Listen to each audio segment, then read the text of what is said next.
শিৱসাগৰত চাহু সমাজৰ উদ্যোগত কালী পূজা উদযাপন 92 বছৰ সম্পূৰ্ণ কৰিলে শিৱসাগৰত চাহু সমাজৰ দ্বাৰা আয়োজিত কালী পূজাই দিনজোৰাকৈ আয়োজন কৰা হয় কালী পূজাৰ উপৰিও হনুমান পূজাৰ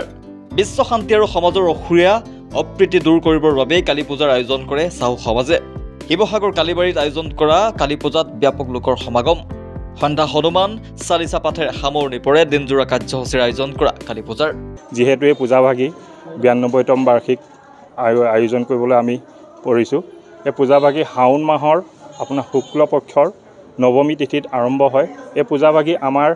পৰম্পৰাগত ৰক্ষা কৰি আজু ককাহঁতৰ দিনৰ পৰাই পূজাভাগী হৈ আহিছে আৰু পূজাভাগী দিনজোৰা কাৰ্যসূচী আজি আৰম্ভ হৈছে যেহেতু আপোনালোকে দেখিছে এতিয়া পুৰোহিতে তাত পূজা কৰিছে তাৰপিছত আইনাম হ'ব তাৰপিছত আপোনাৰ হোম হ'ব আৰতি হ'ব আৰু সন্ধিয়া হোৱাৰ লগে লগে আমাৰ বৰ্ডিং ৰোডত এটা হনুমান মন্দিৰ আছে তাত আপোনাৰ হনুমান চলিচাৰ পাঠ হ'ব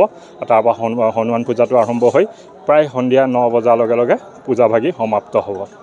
আৰু পোনপ্ৰথমে এই পূজাভাগী সকলো অসমবাসীলৈ এটাই আহ্বান যে আজি আমাৰ এই পূজাভাগী যিহেতু আয়োজন কৰিছোঁ এই পূজাভাগীৰ লগত সংগতি ৰাখি সকলো সমাজৰ যিখিনি মানুহৰ দুখ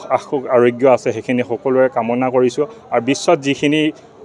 যি ধৰণে আজি আমি দেখি আহিছোঁ যে যিখিনি সন্ত্ৰাসৰ সৃষ্টি হৈছে সেই সন্ত্ৰাসৰ মা ভগৱতীৰ ওচৰত আমি প্ৰাৰ্থনা কৰিছোঁ যে গোটেই বিশ্বখন এটা শান্তিময় পৰিৱেশ ঘূৰি আহক আৰু আমাৰ সমাজৰ লগতে গোটেই বিশ্বই সুখ শান্তি সমৃদ্ধিয়ে আগবাঢ়ি যাওক To report such the reality